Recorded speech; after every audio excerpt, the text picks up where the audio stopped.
4. 학교에는 숙직이 있어서 직원이 돌아가며 당직을 했다. 단지 너구리와 빨간 셔츠만은 예외다. 어째서 이 두 사람이 당연한 의무에서 제외되느냐고 물어보니 주임 대우이기 때문이라고 했다. 재미없는 수작들이다. 월급은 많이 받고 수업 시간은 적으면서도 숙직에서 빠진다는 것은 이만저만 불공평한 일이 아니다. 마음대로 규칙을 만들어가지고 그것이 당연하다는 듯이 행세를 하고 있다. 잘도 그런 뻔뻔스러운 짓을 해댄다. 여기에 대해서는 교사들 대부분 불평이지만 고슴도치의 말에 의하면 아무리 불만을 토로해보았자 통하지 않는다는 것이다. 한 사람이든 두 사람이든 옳은 일이면 통할 것 같기만 하다.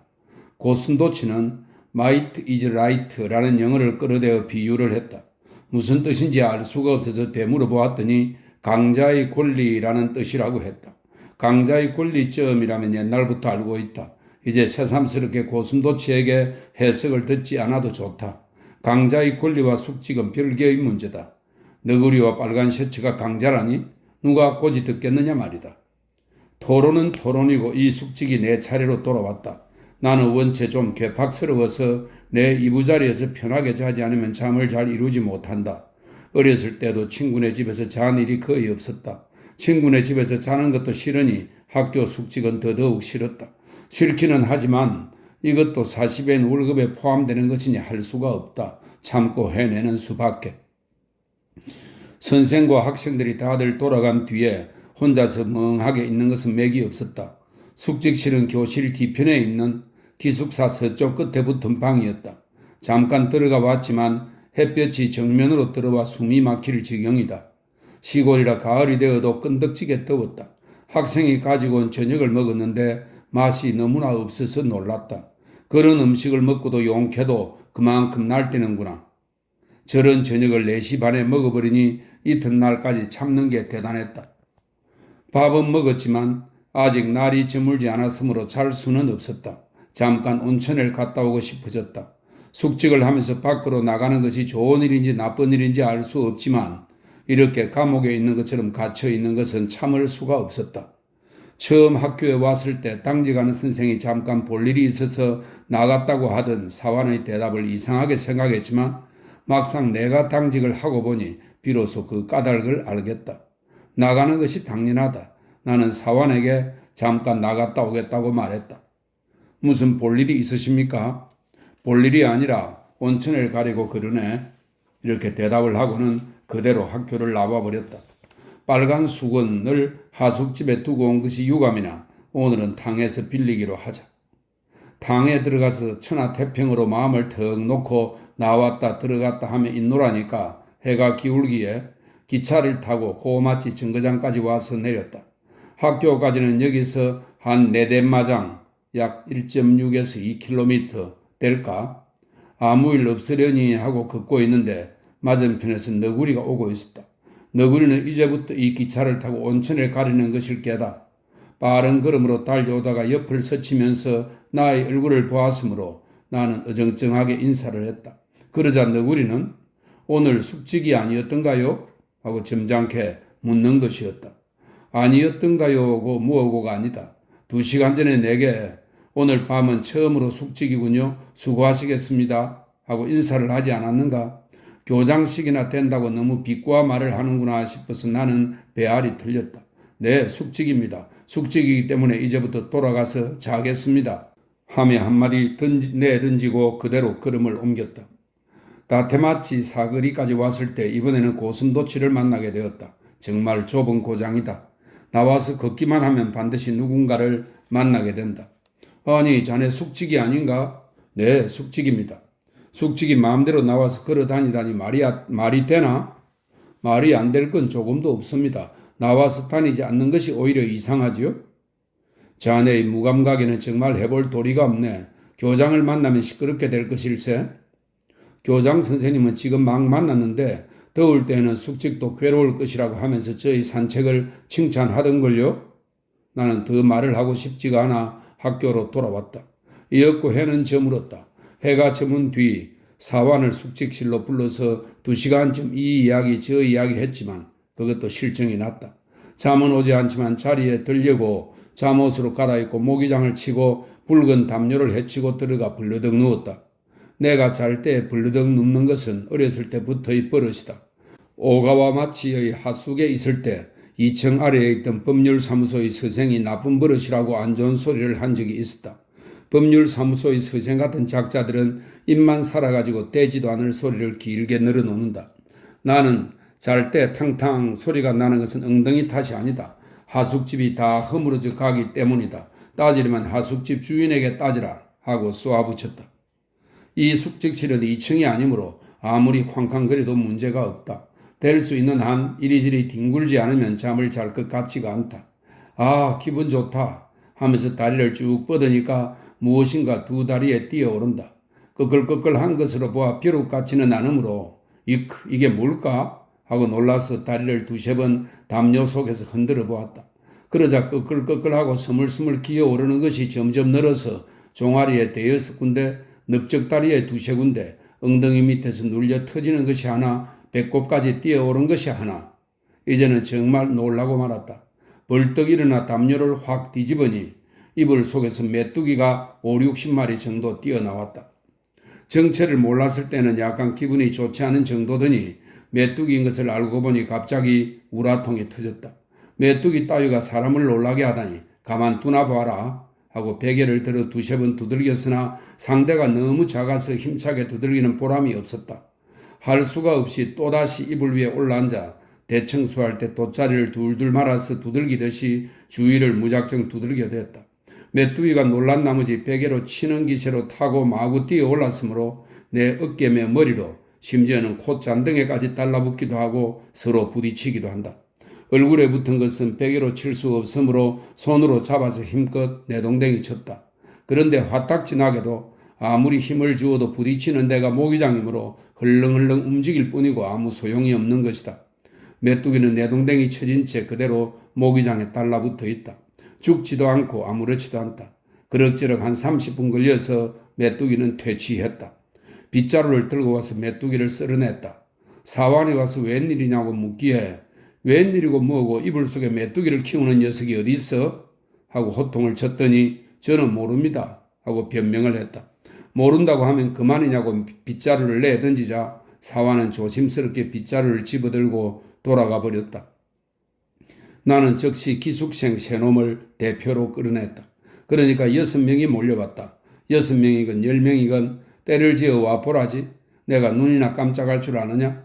잠옷을 입은 채 주먹을 휘두르며 담판을 시작했다. 어째서 메뚜기를 내 이불 속에 넣었느냐? 메뚜기가 무엇이더라고? 하고 맨 앞에 섰던 한 놈이 말했다. 지극히 침착한 말투다. 이 학교는 교장뿐만 아니라 학생들까지도 비꼬는 말투를 쓰고 있다. 메뚜기를 모른다 말이지? 모른다면 보여주마 하고 말했으나 마침 다 썰어버렸기 때문에 한 마리도 없었다. 다시 사환을 불렀다. 아까 그 메뚜기를 가지고 와. 벌써 쓰레기통에 버렸는데 주워가지고 올까요? 그래, 얼른 주워가지고 와. 사환은 급히 뛰어나갔다가 곧 섭자지 위에 메뚜기 10마리쯤을 올려놓아 가지고 왔다. 죄송합니다만 밤이라 어두워서 이것밖에 못 가져왔습니다. 내일이면 더 주워올 수 있을 겁니다. 사환까지도 맹추다. 나는 메뚜기 한 마리를 학생에게 보이고 메뚜기란 이거다. 멀대같이 키는 큰 녀석이 메뚜기를 모른단 말이야? 하고 따지고 드니까 제일 왼편에 있던 얼굴이 둥그런 녀석이 금방지게 말대꾸를 했다. 그것은 밑딱이지라우? 잔소리 마라. 밑딱이는 메뚜기와 똑같은 거야. 도대체 선생을 대하는 그 말버릇과 태도가 대먹질 않았어? 내가 이것 보라고 주었더니 밑딱이와 메뚜기는 다른 것이라고 우겨댄다. 밑딱이든 메뚜기든 간에 어째서 내 이불 속에 넣었느냐 말이야. 내가 언제 메뚜기를 넣어달라고 부탁했어 이놈들아? 아무도 넣지 않았으라고. 넣지 않은 것이 어째서 이불 속에 있단 말이야? 밑딱이가 따신 데를 좋아하니까 지 혼자 들어간 거여라우? 허튼 수작 마라. 메뚜기가 혼자서 들어가다니 어째서 이런 장난을 했는지 말해봐. 말하라고 하셔도 넣지 않은 걸 어째 설명할 수 있는 기라우? 쥐새끼 같은 놈들이다. 제가 한 일을 제가 말할 수 없을 정도라면 처음부터 하지 말았어야지. 증거가 드러나지 않으면 시치매를 뗄 심보로 뻔뻔스럽게 버티고 섰다. 나 역시 중학교 때에는 꽤 장난을 했다. 그러나 누가 했느냐고 물었을 때 꽁무니를 빼는 비겁한 일은 단 한 번도 없었다. 한 것은 한 것이고 하지 않은 것은 하지 않은 것이다. 나는 아무리 장난을 했더라도 사내답게 놀았다. 거짓말을 해서 벌을 피할 심보라면 처음부터 장난 같은 건 안 하는 게 좋다. 장난과 벌은 붙어 다니는 것이다. 벌이 있으므로 장난도 유쾌해진다. 장난만 치고 벌은 받기가 싫다는 비열한 근성이 어느 나라에서 온 것이냐? 돈은 빌리지만 갚기는 싫어하는 심보는 모두 이런 녀석들이 졸업하고 나서 하는 수작임에 틀림없다. 대체 중학교엔 무엇하러 들어왔느냐 말이다. 학교에 들어와서 거짓말을 하고 속이고 뒤에서 속닥속닥 건방진 장난을 하고는 버젓이 졸업만 하면 교육을 받았다는 그릇된 생각을 갖고 있다. 이런 썩어빠진 생각을 가진 녀석들과 상대한다는 것이 우라가 터질 노릇이므로 너희들이 말하지 않겠다면 나도 듣지 않겠다. 중학생이 되었어도 의젓한 일과 비열한 짓의 구별도 못하다니 불쌍한 놈들이다 하고 6명을 내몰아버렸다.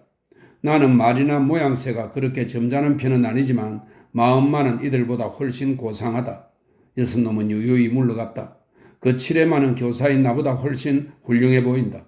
겉으로 침착을 가장하는 것이 더욱 나쁘다. 내게는 도저히 이만한 뻔뻔스런 배심은 없다. 다시 잠자리로 들어가 누웠으나 아까 소동으로 모기장 속은 앵앵거리는 모기솔로 가득했다. 촛불을 켜들고 한 마리씩 태워 죽이는 것은 귀찮기 거지없는 일이므로 모기장 꼬리를 벗겨서 길게 모기장을 접어가지고 방 안을 전후 좌우로 휘휘 쳤노라니까 모기장 꼬리가 손등을 뜨끔하게 때린다. 세 번째 자리로 들어갔을 때에는 약간 마음이 가라앉았지만 좀 채 잠이 오질 않았다. 시계를 보니 10시 반이었다.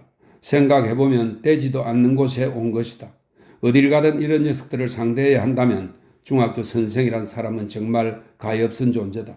그런데도 용케 선생을 계속하겠다는 작자들이 나타난다. 바보처럼 참을성만 가진 인간들이 해먹는 직업일 게다. 나로선 도저히 할 수가 없다. 그렇게 생각해보면 기이오 같은 할멈이 우러러 보인다. 교육도 받지 못했고 지위도 없지만 인간으로선 참으로 훌륭하다. 지금까지는 그렇게 신세를 지고서도 별로 고맙게 여기지 않았지만 이렇게 혼자서 먼 곳에 와보니 비로소 그 친절을 알겠다. 에치고의 갈엿이 먹고 싶다고 하면 일부러 에치고까지 가서 사주어도 그만한 가치가 충분히 있다. 기이오는 내가 욕심이 없고 올곧은 성격이라고 칭찬을 하지만 칭찬을 받는 나보다 칭찬을 하는 쪽이 훌륭한 인간이다. 어쩐지 기이오가 보고 싶어졌다. 기이오 할멈을 생각하면서 누워있자니까 벼랑간 내 머리 위에서 설명입니다. 수로 말하면 30-40명은 될 것 같다.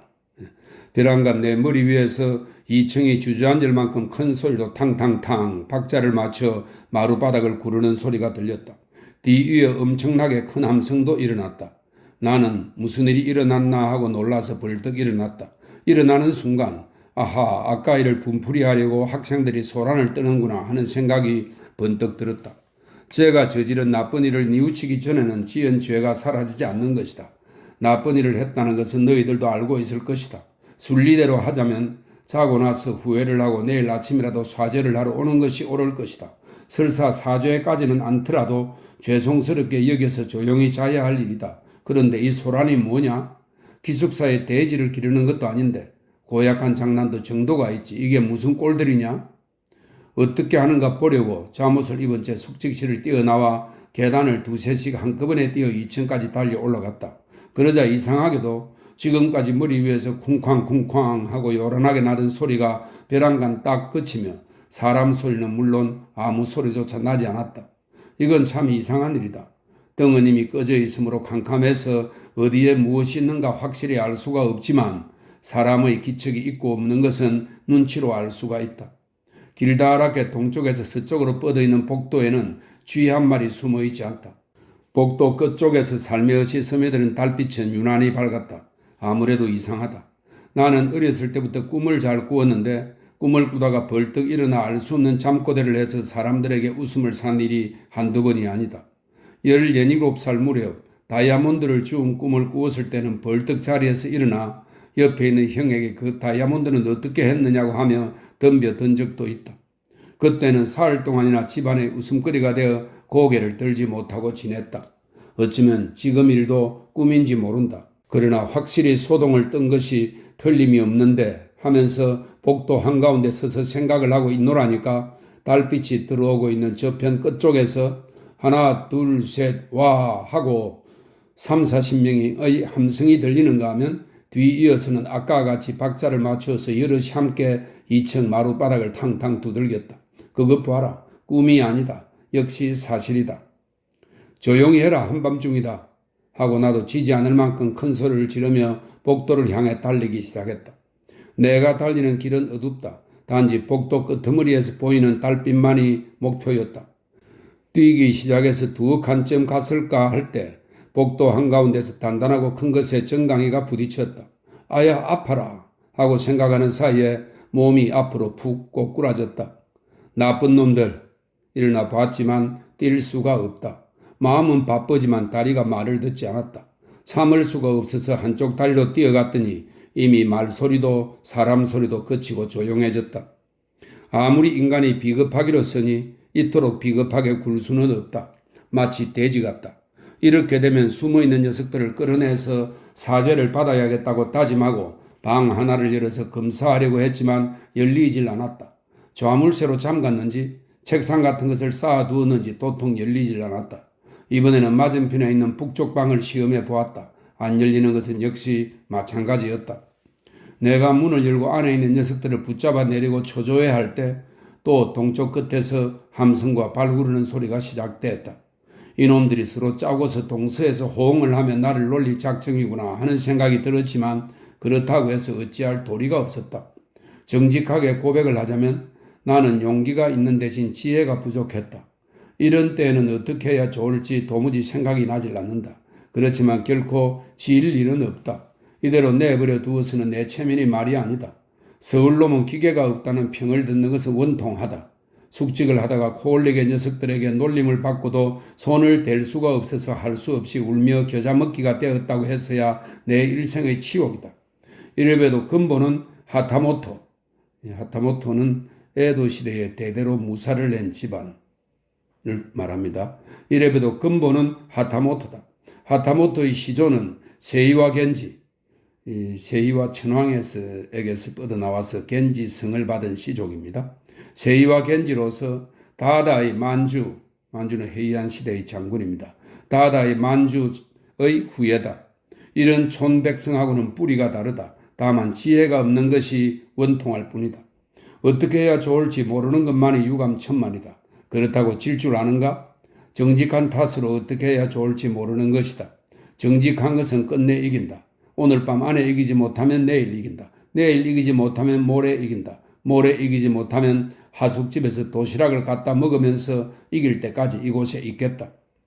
나는 이렇게 결심을 했으므로 복도 한가운데서 날이 밝기를 기다리고 있었다. 모기가 앵앵 달려들었지만 아무렇지도 않았다.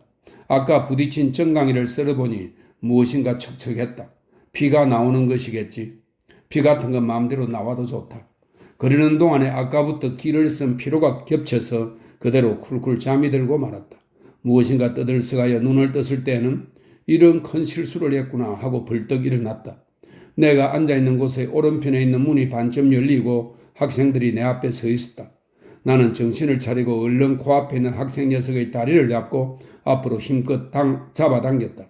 그 녀석은 뒤로 벌러덩 나가 떨어졌다. 꼴을 보라. 남아있는 한 학생이 놀라서 당황해하는 것을 달려들어 어깨를 움켜잡고 두세 번 흔들어대니까 어이가 없는지 눈을 멀뚱멀뚱하고 있다. 자, 내 방으로 와 하고 이렇게 세우니까 겁쟁이인 모양인지 순순히 뒤를 따라왔다. 날은 이미 밝아오고 있었다. 나는 숙직실로 데리고 온 녀석을 문초하기 시작했으나 돼지는 때리고 쳐도 역시 돼지인지라 자기는 모른다고만 할 뿐 결코 자백을 하지 않았다. 그러는 동안에 하나가 오고 둘이 오고 자꾸 2층에서 숙직실로 모여왔다. 보니까 모두들 잠을 설쳐서 눈 주위가 부석부석하다. 보잘것없는 조무래기 놈들이다. 하룻밤쯤 자지 않았다고 그런 얼굴을 한댔어야 어디 사내라 하겠는가? 단판을 지으려면 세수나 하고 오라고 했지만 아무도 세수를 하러 가지 않았다. 내가 50명이 넘는 학생 녀석들을 상대로 1시간쯤 옥신각신하고 있는 판인데 불쑥 너구리가 나타났다. 뒤에 들은 이야기지만 사환이 학교에 소동이 났다고 일부러 알리러 갔었다는 것이다. 이깟 일로 교장을 부르다니 참 소심한 녀석이다. 그러니까 중학교 사환밖에 못해 먹는 것이다.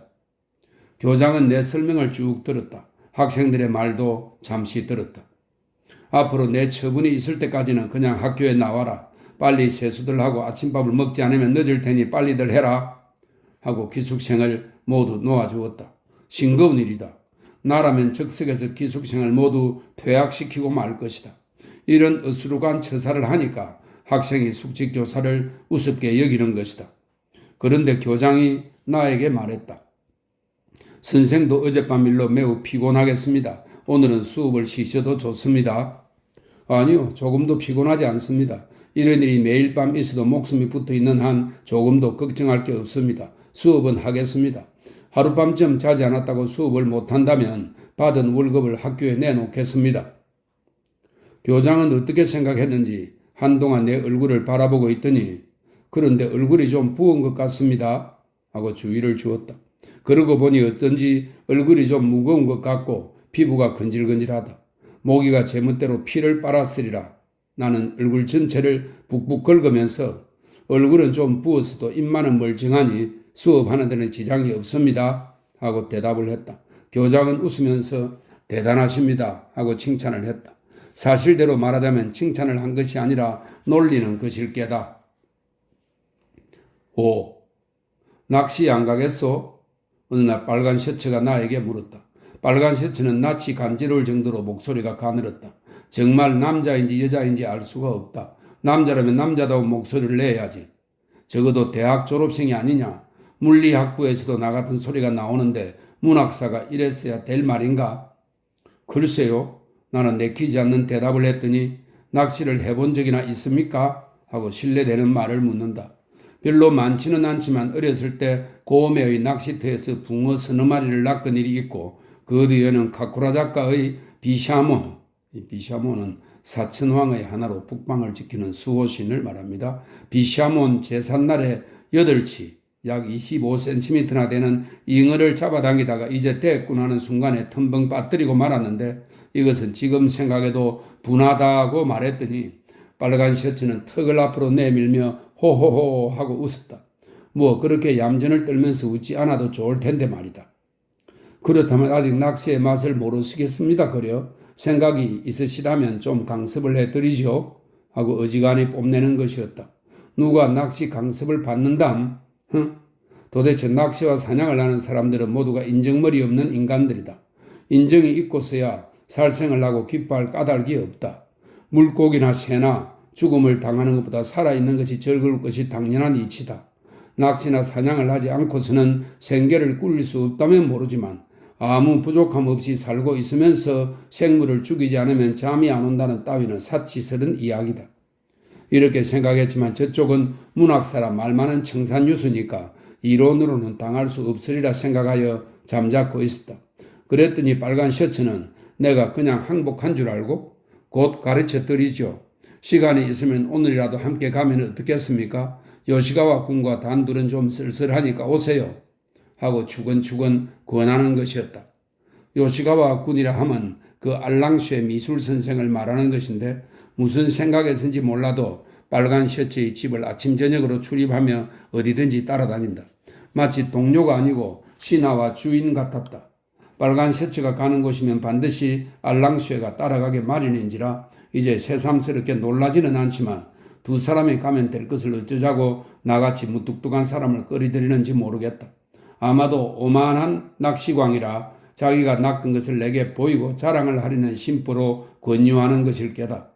그런 뽐내는 꼴을 보고 있을 내가 아니다. 참치를 두서너 마리 잡는데 봤자 눈이나 깜짝할 줄 아는가? 나도 인간이다. 아무리 서투르더라도 줄만 물에 넣고 있으면 무엇이든 걸릴 것이다. 여기서 내가 가지 않으면 빨간 셔츠는 싫어서 안 가는 것이 아니라 서툴러서 안 가는 것이라고 비웃을 것이 틀림없다. 그래서 나는 함께 가겠노라고 대답을 했다. 그날 수업을 끝내고 일단 집으로 돌아와서 준비를 하고 정거장에서 빨간 셔츠와 알랑쉐를 만나 바닷가로 갔다. 뱃사공은 한 사람인데 배는 도쿄에서는 본 일이 없는 좁고 긴 모양이었다. 아까부터 배 안을 두루 살펴보았으나 낚싯대가 한 개도 보이질 않았다. 낚싯대가 없어도 낚시를 할 수 있는 것인가? 어떻게 할 작정인가 하고 알랑시에게 물었더니 깊은 물에 사는 낚시에서는 배를 쓰지 않습니다. 줄만으로 잡지요. 하고 턱을 내리 쓸면서 아주 전문가나 되는 척 말했다. 이렇게 본전도 못 찾을 바에는 잠자코 있는 편이 좋았을 것이다. 뱃사공은 천천히 노를 젓고 있었으나 숙련된 솜씨란 무서운 것이어서 돌아다 보니 묻이 조그맣게 보일 정도로 멀어져 있었다. 고박사의 5층탑이 숲을 위로 비어져 나와서 바늘과 같이 뾰족했다. 맞은편을 보니 푸른 섬이 떠 있다. 무인도인 모양이다. 아무리 봐도 돌과 소나무뿐이다. 돌과 소나무뿐이라면 사람이 살 수가 없다. 빨간 셔츠는 끊임없이 바라보면서 좋은 경치라고 감탄한다. 알랑쉐도 절경이라고 맞장구를 친다. 절경인지 뭔지는 모르지만 마음이 상쾌해지는 건 사실이다. 넓디 넓은 바다 위에서 바람을 맞는 것은 좋은 일이라고 생각했다. 그런데 배가 몹시 고프다. 저 소나무를 보게 줄기가 곧장 치올라가서 위가 우산같이 펼쳐져 있어 이 터너는 영국의 낭만주의 화가인데 풍경화로 유명한 사람이라고 합니다. 터너의 그림에 있을 법하지 하고 빨간 셔츠가 알랑시에게 말하자 과연 터너입니다. 아무래도 저 구부러진 모양은 터너의 그림 그대로입니다. 하고 잘 알고 있다는 표정이었다. 터너가 무엇인지는 모르지만 묻지 않아도 곤란할 게 없으므로 나는 잠자코 있었다. 배는 섬을 오른쪽으로 보며 빙그르르 돌았다. 물결은 전혀 없었다. 바다라고는 생각할 수 없을 만치 잔잔했다. 빨간 셔츠 덕분에 무척 유쾌한 곳에 오기는 했다. 가능하다면 저 섬 위에 올라가 보고 싶어. 저 바위 있는 곳에는 배를 댈 수가 없습니까? 하고 물어보았다. 댈 수 없는 것은 아니지만 낚시를 하려면 너무 언덕이 가까우면 안 된다고 빨간 셔츠가 말했다. 나는 잠자코 있었다. 그러자 알랑쉐가 어떻습니까 교감 선생님? 이제부터 저 섬을 터너 섬이라고 이름 붙입시다. 하고 쓸데없는 제안을 했다. 빨간 셔츠는 그거 참 재미있다며 우리들은 이제부터 그렇게 부르자고 맞장구를 쳤다. 이 우리들 속에 나도 들어가 있으면 귀찮다. 나는 그저 푸른 섬이면 충분하다. 저 바위 위에 라파엘의 마돈나를 세우면 좋은 그림이 될 것입니다. 하고 알랑쉐가 말하자 마돈나 얘기는 그만두기로 하지. 허허허. 하고 빨간 셔츠가 간지러운 웃음을 웃었다. 뭘요? 아무도 없으니까 관계없어요. 하고 잠시 나를 보더니 일부러 고개를 돌리고 낄낄낄 웃었다. 나는 어쩐지 마음이 이상했다. 마돈나건 고단나건, 고단나는 작은 도련님이라는 뜻입니다. 마돈나건 고단나건 내가 관계할 바 아니니까 마음대로 해도 좋지만 사람이 모르는 소리를 하고서는 모르니까 들어도 무방하다고 하는 것은 비열한 짓이다. 그러고서도 이 사람은 나는 서울 태생입니다. 한다. 마돈나라는 것은 아마도 빨간 셔츠의 정부인 기생의 별명인 것 같다고 생각했다. 기생을 무인도의 소나무 아래 세워놓고 바라본다는 것은 어이없는 짓이다. 그것을 알랑쉐가 그림으로 그려서 전람회라도 내놓으면 더욱 가관일 것이다. 여기쯤이 좋을 것이라고 뱃사공이 배를 멈추고 돛을 내렸다. 몇 길이나 되겠는가? 하고 빨간 셔츠가 묻자 6길쯤 된다고 했다. 6길이면 도미는 어렵겠구먼. 하고 빨간 셔츠는 줄을 바다에 던졌다. 왕도미를 잡으려는 모양이다. 통도 참 크다. 알랑쉐는. 뭘요? 교감 선생님의 수완이면 능히 걸립니다. 물길도 잔잔하고 하니. 이렇게 아침을 떨면서 자기도 줄을 던졌다. 끝에 추 같은 납이 달려있을 뿐 찌가 없다. 찌가 없이 낚시질을 한다는 것은 온도계도 없이 기온을 재는 것과 같은 것이다. 나는 찌 없이 도저히 할 수 없겠다고 생각하고 있는데 자 선생도 하세요. 줄은 있습니까? 줄은 많이 있지만 찌가 없습니다. 찌가 없다고 낚시를 못한다는 것은 초보자가 하는 소리지. 이렇게 하고요. 실이 바다 밑바닥에 닿았을 때 뱃전에서 검지 손가락으로 움직임을 살피는 겁니다. 물면 곧 손에 반응이 오지요. 옳지 걸렸다. 하고 교감은 급히 줄을 끌어올림으로 무엇인가 걸렸구나 했더니 아무것도 걸린 것이 없다. 미끼만 없어졌을 뿐이다. 그 참 쌤통이다. 교감 선생님 섭섭하게 되었군요. 지금 것은 확실히 큰 놈 같았는데요. 선생님 솜씨에도 안 걸렸다면 오늘은 방심을 해서는 안 되겠습니다. 그러나 놓쳤어도 찌와 눈시름만 하는 사람들보다는 낫습니다. 마치 브레이크가 없으면 자전거를 타지 못하는 것과 마찬가지니까요. 하고 알랑새는 묘한 소리만 짓거려댄다. 한 대 쥐어 박아주고 싶었다. 나 역시 인간이다. 교감 혼자서 전세낸 바다가 아니고 넓디 넓은 바다다. 큰 가물치 한 마리쯤은 의리로라도 걸려줄 것이다 하며 덤벙 추와 줄을 던지고 손대중으로 줄을 풀었다. 이윽고 무엇인가 간들간들 줄을 건드렸다. 나는 물고기임에 틀림없다고 생각했다. 살아있는 게 아니면 이렇게 흔들 까닭이 없다. 옳다 하고 줄을 가만히 잡아당겼다. 뭐가 잡혔습니까? 나중 사람이 먼저 된다더니? 하고 알랑새가 놀리는 동안 줄은 이미 거의 다 끌어올려 한 5자 가량만 물속에 잠겨 있었다.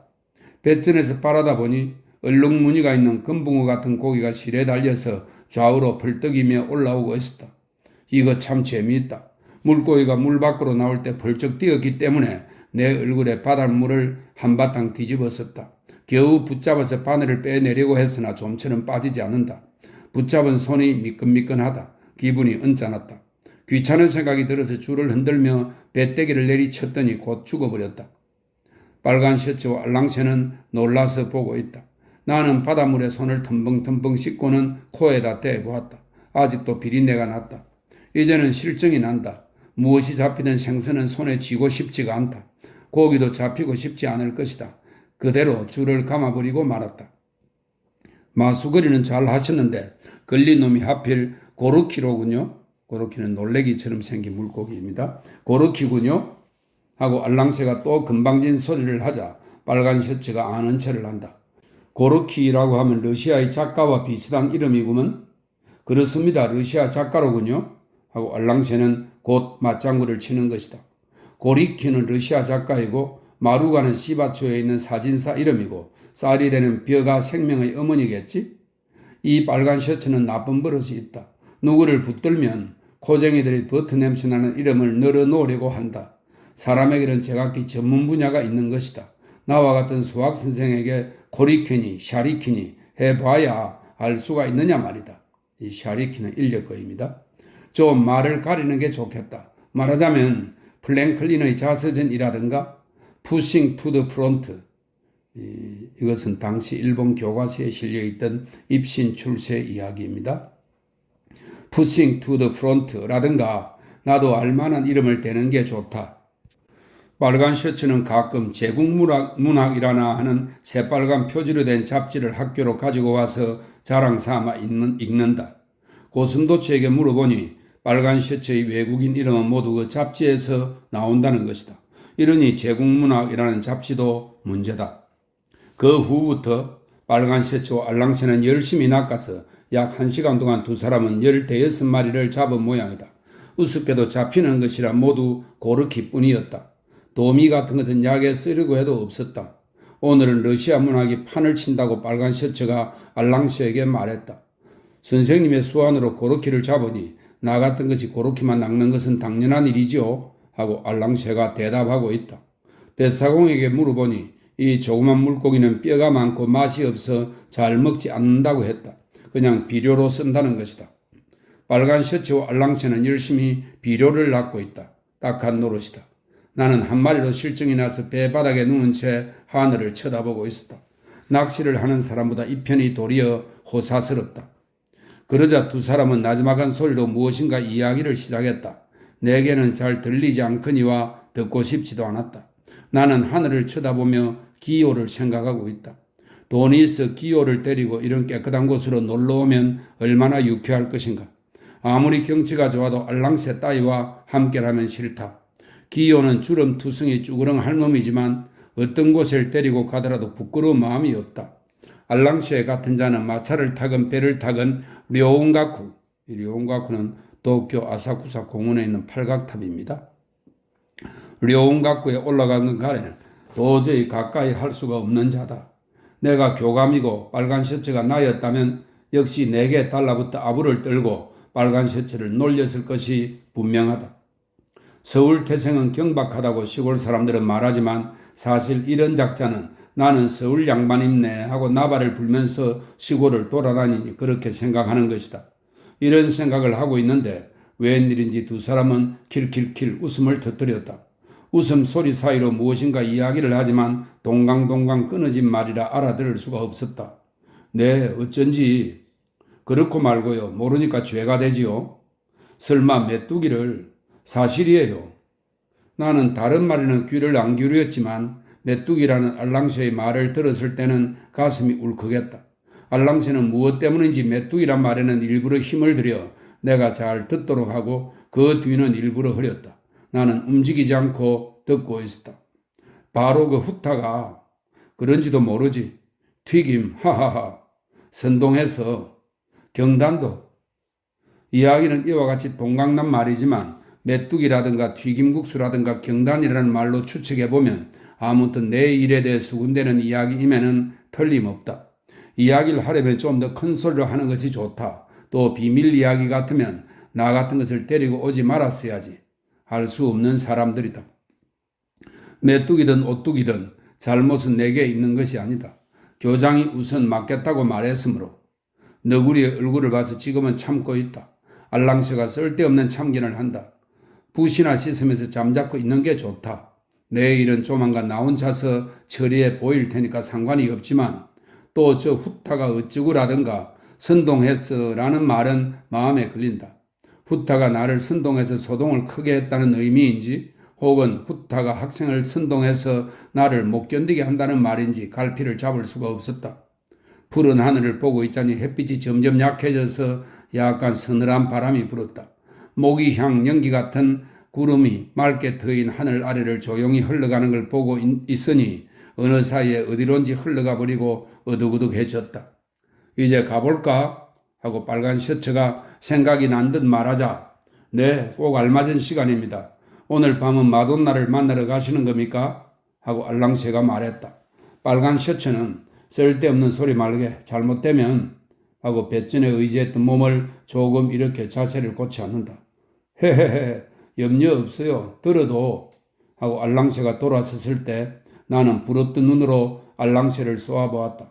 좀 명구스럽든지 알랑새는 도로 돌아서며 야 이건 항복인데 하고 목을 움츠리며 머리를 걸쩍걸쩍했다. 이게 무슨 소인배의 잔재주란 말이냐. 배는 조용한 바다를 져서 해변으로 돌아온다. 선생은 낚시는 그다지 좋아하지 않는 것 같군요.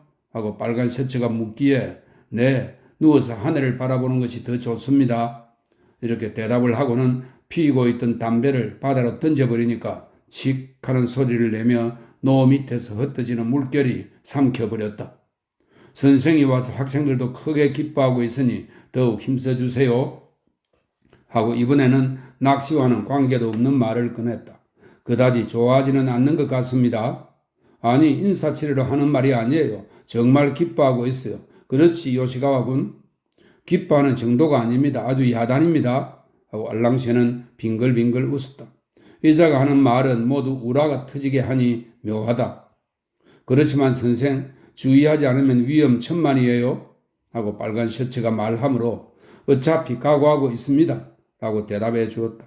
실제로 나는 면직을 당하든가 기숙생을 모두 사고하게 하든가 어느 한쪽을 택하려고 마음먹고 있었다. 그렇게 나오면 할 말이 없지만 실은 나도 교감으로서 선생을 위하는 마음에 사는 말이니까 오해해서는 안 돼요. 교감 선생님은 정말 선생에게 호의를 가지고 계세요. 나도 미흡하지만 같은 서울내기이므로 될 수 있으면 오랫동안 학교에 있으면서 서로 힘이 되려고 하고 있습니다. 이래봬도 뒤에서 적지 않은 노력을 하고 있다고요. 알랑새가 모처럼 사람 같은 소리를 했다. 그러나 알랑새의 힘을 빌려야 할 정도라면 목을 메고 죽어버리겠다. 그래서 말인데 학생들은 선생이 온 걸 환영하기도 하지만 한편 또 여러 가지 사정이 있어요. 선생도 화나는 일이 있겠지만 그런 때일수록 참을성이 필요해요. 결코 선생한테 해가 되도록 하지 않을 테니까. 여러 가지 사정이란 무엇입니까? 그게 좀 복잡하지만 뭐 차차 알게 될 거요. 내가 이야기하지 않아도 자연히 알게 될 겁니다. 그렇지 요시가와? 네, 매우 복잡하니까요. 하루 이틀에는 도저히 알 수가 없으리다. 그러나 차차 알게 될 겁니다. 내가 이야기하지 않아도 자연히 알게 됩니다. 그런 귀찮은 사정이라면 듣지 않아도 좋습니다만 선생님들께서 말씀을 하시니까 묻는 겁니다. 그야 그렇고 말고 이쪽에서 말을 꺼내놓고 다음 이야기를 하지 않는 것은 무책임하지. 그러면 이것만은 말씀을 드리지요. 실례지만 선생은 학교 졸업하고 교사는 처음이지요. 그런데 학교라는 데는 또 그 나름대로의 복잡한 사정이 있어서 그렇게 선생같이 담백하게는 되지를 못한답니다. 담백하게 되지 않는다면 어떻게 된다는 겁니까? 선생은 그렇게 솔직하니 아직 경험이 부족하다는 말입니다. 그야 경험은 부족합니다. 이력서에도 썼습니다만 23해 하고도 4개월밖에 안 살았으니까요. 그러니 뜻하지 않는 곳에서 이용당하는 일이 있는 겁니다. 정직하게 살면 누가 나를 이용하려 해도 두렵지 않습니다. 물론 무섭지는 않지. 무섭지는 않으나 이용당하거든. 바로 선생 전임자가 골탕을 먹었으니까 조심하는 게 좋단 말이에요. 알랑새가 웬일로 조용하다 싶어 돌아다 보니 어느 틈에 뱃머리에서 사공과 낚시 이야기를 하고 있다. 그가 없으므로 좀 이야기하기가 좋게 되었다. 저희 전임자는 누구에게 골탕을 먹었나요? 누구라고 이름을 대면 그 사람이 명예에 관계되므로 말할 수는 없지만 또 확실한 증거가 없는 일이니 말을 했다가는 이쪽이 책을 잡히지요. 어쨌든 모처럼 선생이 와 주었는데 여기서 실패를 해서는 우리들이 선생을 부른 보람이 없게 되니까 제발 조심해 주세요. 조심을 하라시지만 이보다 더 조심할 수가 없지 않습니까? 나쁜 짓만 안 하면 그만이지요. 빨간 셔츠는 호호호호 웃었다. 나는 별로 웃음을 살만한 말을 한 기억이 없다. 오늘 이 순간까지도 이대로 좋다고 굳게 믿고 있다. 생각해보면 이 세상 사람들은 나빠지는 것을 장려하고 있는 듯하다. 간혹 정직하고 순수한 사람을 보면 세상 물정 모르는 도련님이니 어린애 수작이니 바보 같다느니 하면서 경멸한다. 그렇다면 초등학교나 중학교에서 거짓말을 해서는 안 된다. 항상 정직해라 하고 도덕선생이 가르치지 않는 게 좋다. 차라리 눈을 질끈 감고 학교에서 거짓말하는 법이라든가 사람을 믿지 않는 꾀라든가 사람을 이용해 먹는 술책 같은 것을 가르치는 편이 세상을 위해서도 당사자를 위해서도 도움이 될 것이다. 빨간 셔츠가 호호 웃은 것은 나의 단순함을 비웃은 것이다. 단순함과 솔직함이 비웃음을 받는 세상이라면 어쩔 수 없다. 기호는 이런 때에 결코 웃는 법이 없었다. 크게 감탄해서 듣고 있었던 것이다. 기호가 빨간 셔츠보다 훨씬 낫다. 물론 나쁜 일을 하지 않으면 좋지만 자기는 나쁜 일을 하지 않더라도 인간의 나쁜 면을 알지 못하면 역시 엉뚱한 봉변을 당하게 됩니다. 세상에는 털털하게 보이고 담백한 것 같이 보이지만 또 친절하게 핫속을 알선해 주지만 실은 믿지 못할 사람이 있단 말이에요. 약간 추워졌어요. 이젠 가을이군요. 해변가에 저녁 노을이 끼어 자줏빛이 되었네요. 좋은 경치야. 요시와군 어떤가? 저 물가의 경치가? 하고 큰 소리로 알랑새를 불렀다. 과연 훌륭합니다. 시간이 있으면 그림으로 그렸으면 좋겠는데 애석합니다. 알랑새는 신이 나서 한바탕 떠들어댄다. 미나토야 항구에 불이 하나 켜지고 기차의 기적이 뚜하고 울 때 내가 타고 있던 배는 물가 모래에 푹 뱃머리를 박고 움직이지 않게 되었다. 빨리 오십니다. 요리집 아주머니가 물가에 서서 빨간 셔츠에게 인사를 한다. 나는 뱃전에서 여차 하고 소리를 내며 아래로 뛰어내렸다.